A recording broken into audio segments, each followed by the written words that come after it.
মিশরের পিরামিডগুলি আজ থেকে প্রায় ৪,৫০০ বছর আগে নির্মিত হয়েছিল। প্রাচীন মিশরীয়রা তাদের রাজাদের জন্য এই বিশাল কবরস্থান নির্মাণ করতেন। পিরামিডগুলির মধ্যে সবচেয়ে বিখ্যাত হল গিজার পিরামিড, যা খুফুর পিরামিড নামেও পরিচিত। এছাড়াও গিজার গ্রেট পিরামিডটি এত বড় যে এর ভিতরে ৫ মিলিয়ন মানুষকে দাঁড় করানো সম্ভব। এটি প্রাচীন বিশ্বের সপ্তম আশ্চর্যের মধ্যে একটি। কিন্তু প্রশ্ন হলো, এত বিশাল পাথর কিভাবে এত উচ্চতায় উঠানো হলো? মিশরীয়রা কোনো আধুনিক যন্ত্রপাতি ব্যবহার করেনি, বরং তারা বিভিন্ন ধরনের র্যাম্প এবং লিভারের সাহায্যে এই কাজ সম্পন্ন করত।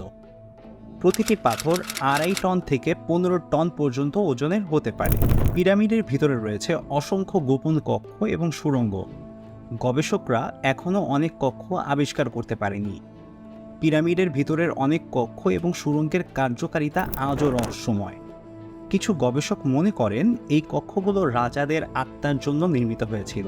পিরামিডের ভেতরে বায়ু অনেক শুষ্ক এবং জীবাণুমুক্ত বটে।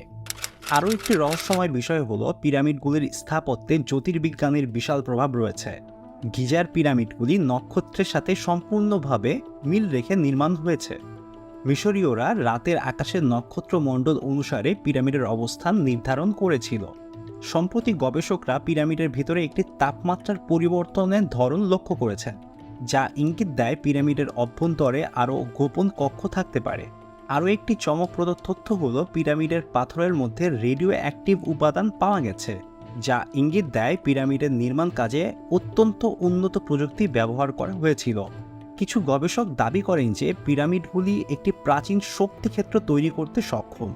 এটি বিশ্বাস করা হয় যে পিরামিডের আকৃতি এবং কাঠামো প্রাচীন মিশরীয়দের একটি গোপন জ্ঞান প্রকাশ করে, যা পিরামিডকে একটি শক্তিকেন্দ্র হিসাবে কাজ করতে সহায়তা করে। মিশরের পিরামিডগুলি শুধুমাত্র প্রাচীন স্থাপত্যের উদাহরণ নয়, বরং এটি আমাদেরকে ইতিহাসের গহীনে নিয়ে যায় এবং আমাদেরকে উৎসাহিত করে অজানাকে জানার জন্য। আপনারা কি ভাবেন, পিরামিডের রহস্য কী হতে পারে? কমেন্টে জানান। ভিডিওটি ভালো লাগলে লাইক করুন।